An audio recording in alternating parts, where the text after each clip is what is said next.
What's up, y'all? Welcome back to another video.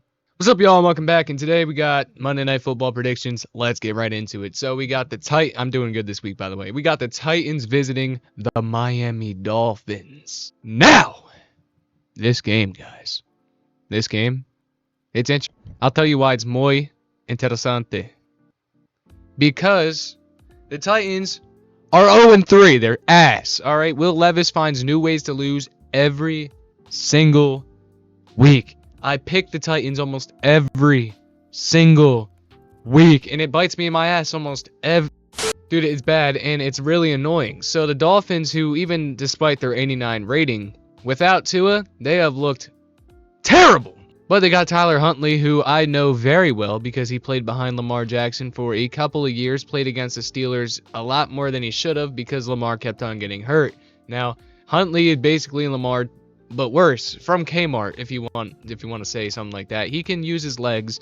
He's probably up there in age by now, but he's basically a career backup, and now he's on the Dolphins. And he got signed recently because the Dolphins Skylar Thompson era is just terrible. It was bad. They couldn't do anything, and yet they still looked better than the Broncos. Tyreek Hill, who's an X factor, is almost, and on my fantasy team, has done nothing ever since Tua has been out. And to be fair, when Tua was here, they competed and won the game against the Jags, but they at least look like a football team. Without them, or without him, they have looked so bad. So we'll hope that Huntley can bring some of that fire, but I don't think he'll win this game versus the Titans because I am not learning from picking the Titans. You know, I did it all 3 weeks, I'm pretty sure, and I'm going to do it again. Because number one, eventually they'll actually win, and I'll look like a genius. And number two, if I keep picking them and they keep losing, well, guess what? You can thank me because now we're seeing a terrible 0-17 team. However, they really should be able to beat this Dolphins team. I mean, to be honest, the Dolphins have quite a bit of talent, but they are battered, as we know, and Tyler Huntley will be making the start. Now, while I hope that guys like Tyreek Hill, Devon Achane, they can get that running game going, I hope that they can actually pass the ball so that the running game can get going, and they can be a competitive team, but I think the Titans should have this one unless Will Levis just really doesn't want to win like it has seemed for the last 3 weeks. But let's see what Madden thinks. This game has been quite the barn burner here in the fourth quarter, and it's 6-6. They have been field goals for both teams. Honestly, I might bleach my eyes. So Will Levis actually throws a dot here. It was Tyler Boyd, and I don't know what that celebration was, whatever. It was a big first down heading into the 2-minute warning. All they need is a field goal so they can win this 9-6. Which, I mean, however you get wins, you know, it wouldn't change the prediction at all. Okay, that should have been picked off, and that might have been, like, actually so brain dead. 2nd and 10, Titans still somehow have a chance after that terrible pass. He emptied out the backfield, so it's just him. Gets to the sideline, and it is caught again. It was actually Tony Pollard, who you would think would have a bigger impact on this offense so far, but really he's been pretty quiet all season.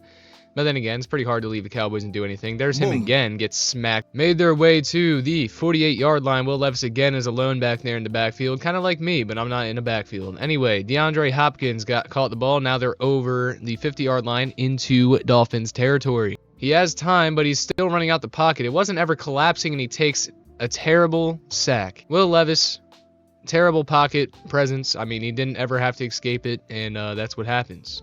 He didn't throw the ball away either. So now it's 3rd and 12, and they're no longer in Dolphins territory. And they kind of have to hike here for field goal range, but he checks it down to Pollard again for almost no yardage, and the Dolphins will take a timeout here as they're at the 50-yard line, nowhere near that target line. I mean, it looks like the offense is still on the field here, but, I mean, that's just Madden. So they're going to be punting the ball here in this absolutely thriller game. I can't speak. That does not look like Tyler Huntley for a lot of reasons, but I'm sure you guys can make your own conclusions there. All right, we pay $70 for a game that can't even update rosters throughout the season. Would you look at that? They are going to fake the handoff. I'm sorry, had a little trouble there. Skylar is going to look like prime Lamar Jackson and slide here at the last second. They don't use a timeout here. They go no huddle. Now this is going to be the last play of the game. They have 2 timeouts, by the way.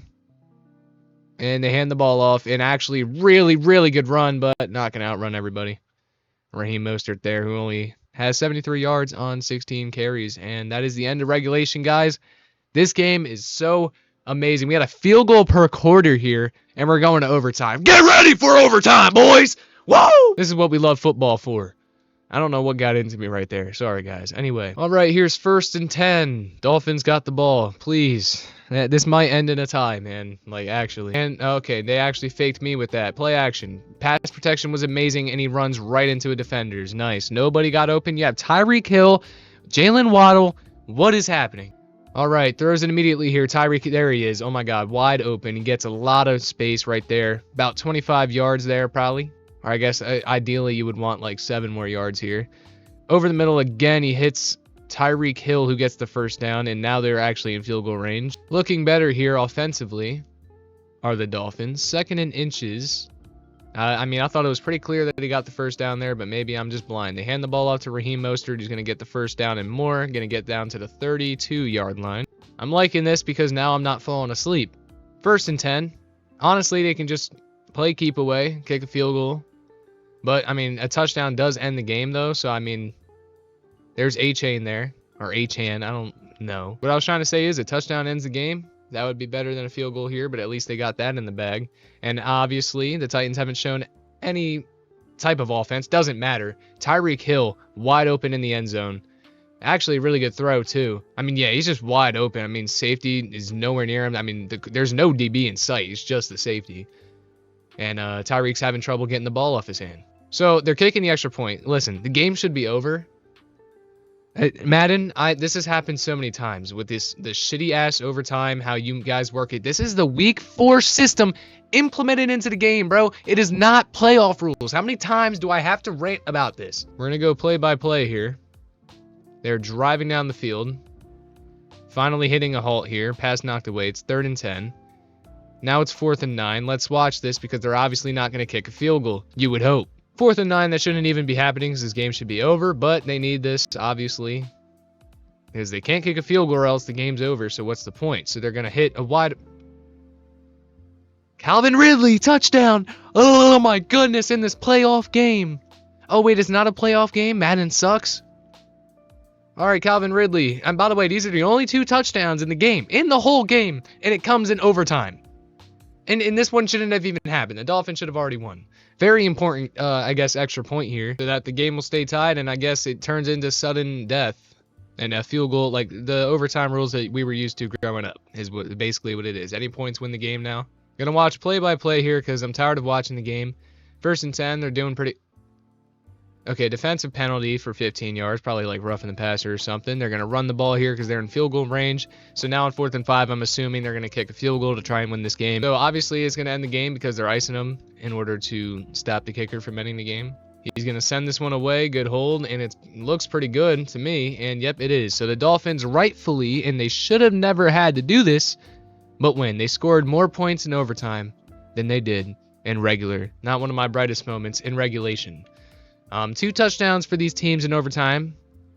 They couldn't get a touchdown in all of regulation. 233 yards for 1 touchdown in overtime. 1 touchdown in overtime for Skylar Thompson, who shouldn't even be playing the game. 52% completion rating. That is terrible. Raheem Mostert, 83 yards on 20 attempts. Only thing worth bringing up there. Tyreek Hill had 95 yards, pretty much all of which in overtime, with a touchdown, which is also in overtime. Calvin Ridley had a touchdown, also in overtime, 55 yards.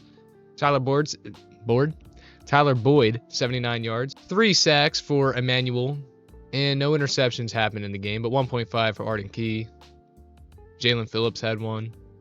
Zach Seiler had 1. Jeffrey Simmons had a sack. Poor man, couldn't even get a whole sack. That's the game, guys. If you haven't noticed already, I would not advertise buying this game for $70 when, as you can see in the top left of the screen, regular season week 4, and they use playoff rules. I'm never going to get any deal from Madden.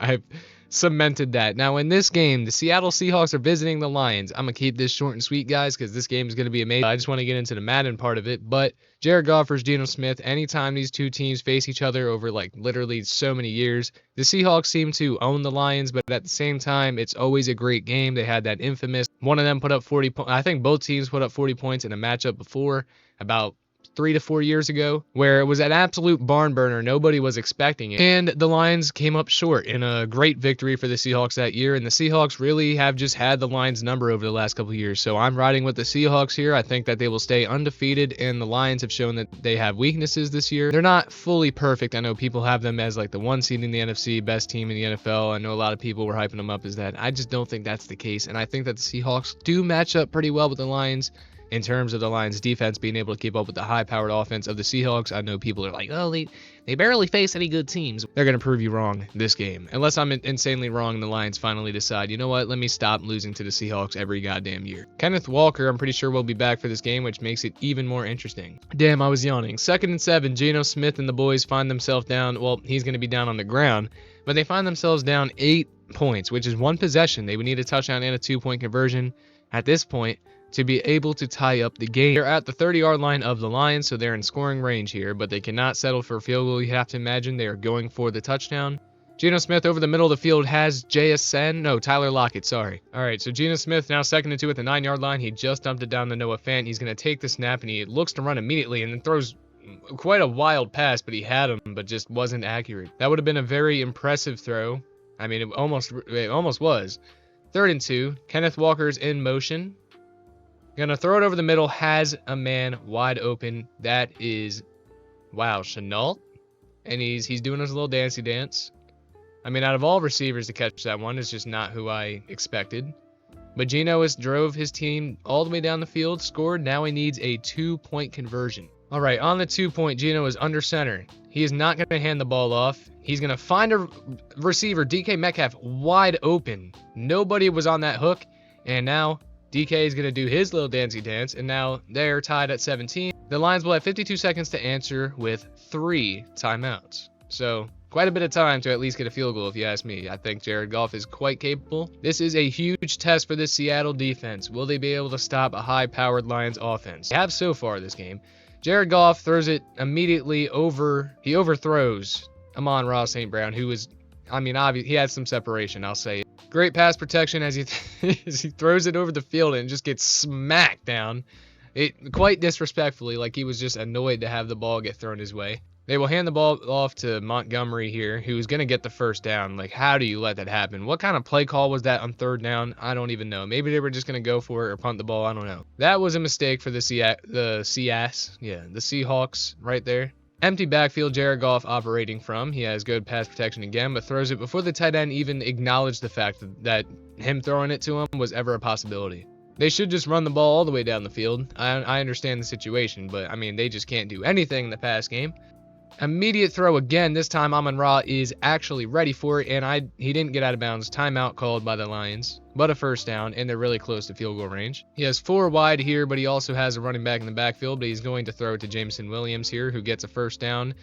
They're not calling a timeout, so I mean, I guess they're going no huddle. They wasted so much time in this no huddle when they had a whole timeout. I'm assuming they're going to run the ball here. Okay, they're actually just going to call a timeout with 5 seconds left. They're going to send the kicker out there. And we might see the Lions go up 3 to end the game. It's got to be like a 47-ish yard field goal here. I don't know, maybe 50. I have no idea. I don't know how that works, but it is down the middle, and it's good. The Lions have a walk-off victory here. Barring a miracle here, Detroit should have this, but 2 seconds left and a dream. Geno Smith probably just going to heave this one down the field. And heave he does. He throws it to the right side of the field. Not caught, and the game is over. Good job, Lions. You finally beat the Seahawks after, like, what, 20 years? Geno Smith, 242 with a touchdown, and Jared Goff had 224 with absolutely none. He dropped a donut. He's running on Duncan. Montgomery with 55 yards and a touchdown, and Jahmyr Gibbs also had a touchdown with 13 yards. Lockett had 107 yards off 9 receptions. Jameson Williams had 95 yards off 7. DK had 6 receptions for 67 yards. 1 touchdown for Chenault, as we saw. 2 sacks for Nwosu, and no picks. If you guys enjoyed, please be sure to leave a like and subscribe, and I will see you all for Thursday Night Football predictions. I believe that's going to be Tampa and the Falcons. That's going to be a fun one, but I'm not even sure who to pick for that yet. I'm leaning more towards the Bucs. We'll see. I will see you all in the next one. Peace out.